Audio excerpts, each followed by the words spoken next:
அஸ்ஸலாமு அலைக்கும் வரஹ்மத்துல்லாஹி வபரகாத்துஹு. இஸ்லாம் ஈமான் சம்பந்தப்பட்ட விஷயங்கள் ஆங்காங்கே நடந்து கொண்டிருக்கிறது. அதிலிருந்து ஒரு சில விஷயங்களை தான் நம்ம தொடர்ந்து பார்த்துட்டு வர்றோம். அதில் இன்றைக்கு பார்க்க போகிறது மிக பயங்கரமான ஒரு பதிவு. அதாவது ஓசோவில் நடந்த ஒரு நிகழ்வு. ஒரு புதிய மனிதன் குரானின் மீது ஆசிடை ஊற்றி எரிக்கிறான். இதற்கு பிறகு நடந்த விஷயங்கள் என்ன, அல்லாஹ் இறக்கிய தண்டனை என்ன அப்படிங்கிறத தான் நம்ம இன்றைக்கு பார்க்க போகிறோம். அதற்கு முன்னாடி நம்ம சேனலை சப்ஸ்கிரைப் பண்ணாதவங்க இருந்தீங்க அப்படின்னா சப்ஸ்கிரைப் பண்ணி லைக் பண்ணுங்க. ஒரு நாள் அசர் தொழுகைக்கு பிறகு நடந்த நிகழ்வு இது. அந்த நேரத்தில் வானம் மேகமூட்டத்தோட காணப்படுது. குளிர்ந்த காற்று வீசுது.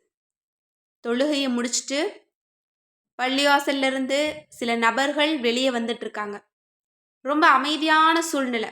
அங்கே இருக்கக்கூடியவங்க எல்லாருமே குரானை ஓதி முடிச்சுட்டு ரொம்ப அமைதியாக வெளியே வர்றாங்க. இந்த அமைதியை உருக்குலைக்கக்கூடிய ஒரு பயங்கரமான விஷயம் அந்த பள்ளிவாசலின் முன்னாடி நடக்குது. அங்கே இருக்கக்கூடியவங்க ஒரு புதிய மனிதனை பார்க்குறாங்க.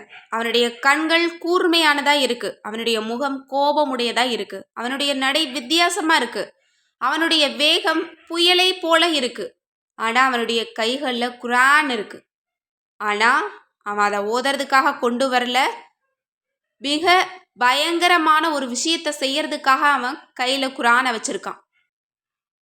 அமைதியான பள்ளிவாசல் இன்னும் ரொம்ப அமைதியாகுது. காரணம், அவனுடைய மற்றொரு கையில் ஆசிடை வச்சிருக்கான். எல்லாருமே வியந்து பார்த்து கொண்டிருக்கக்கூடிய அதே நொடியில் குரானின் மீது ஆசிடை ஊத்துறான். குரான்ல இருந்து சில அல்லாஹ்வினுடைய எழுத்துக்கள் எரிந்து சாம்பலாகி கொண்டிருக்கிறது. இந்த நேரத்தில் அந்த பள்ளிவாசலின் முன்னாடி மிகவும் அமைதி நிலவுது.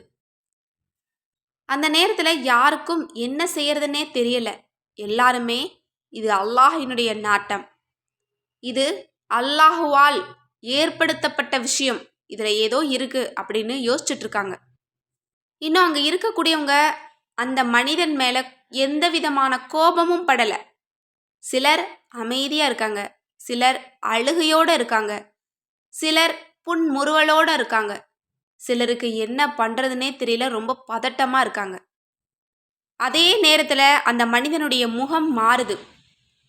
தன்னுடைய கழுத்தை கைகளை கொண்டு பிடிச்சு அதே இடத்துல மயங்கி கீழே விழுகிறான். சுபஹானல்லாஹ். அந்த குரான் எரிவதற்கு முன்னாடி இவனுடைய மவுத் உறுதியாயிருச்சு. அங்கே கூடியிருந்த சில மக்கள் அவனுக்கு பக்கத்தில் போய் பார்க்குறாங்க. அவனுடைய தொண்டை பகுதியே எரிஞ்சு போய் கிடந்துச்சான். அஸ்தக்ஃபிருல்லாஹ். அல்லாஹ்தாலா பாதுகாக்கணும். ஒரு நொடிதான். அவன் பற்றி வைத்த தீய மக்கள் அணைச்சு குரானை மீட்டெடுத்துடுறாங்க. ஆனால் இவன் மீளலை. அதே இடத்துல இவன் இறந்து கிடக்கிறான். சுபஹானல்லாஹ். அல்லாஹாலா அற்புதங்களை நிகழ்த்தக்கூடியவன். இன்னும் அந்த மனிதனுக்கு அல்லாஹாலா இது தண்டனையாகவும் கொடுத்திருக்கலாம், அல்லது இறுதியான ஒரு வாய்ப்பாகவும் கொடுத்திருக்கலாம். இதை பற்றி நாம் எதுவுமே அறிய முடியாது. அல்லாஹ் மட்டும்தான் அறியக்கூடியவனாக இருக்கிறான். எனவே இன்ஷா அல்லாஹ் அல்லாஹ்வினுடைய திருக்குரானிலிருந்து சில வார்த்தைகளையாவது நாம் அன்றாடம் ஓதி அதை நம்முடைய வாழ்வில் செயல்படுத்தினால் இன்ஷா அல்லாஹ் அந்த திருக்குரானே நமக்கு வழிகாட்டும். அதில் எல்லாமே இருக்கு. நம்முடைய வாழ்க்கை வாழ்வதற்கு தேவையான அத்தனை விஷயங்களும் அதில் இருக்கு.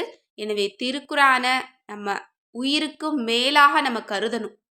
அல்லாஹ்வே, திருக்குரானை கொண்டு எங்களுக்கு ஒளியூட்டு, இன்னும் அதனுடைய ரஹ்மத் கொண்டு எங்கள் அனைவரின் மீதும் கருணை காட்டு யா ரப்பே. மேலும் திருக்குரானை கொண்டு எங்களுக்கு வழிகாட்டு. மேலும் சொர்க்கத்தில் உயர்ந்த சொர்க்கத்தை எங்களுக்கு கொடுத்தருள்வாயாக. ஆமீன் என்று கூறி இந்த பதிவை நிறைவு செய்கிறேன்.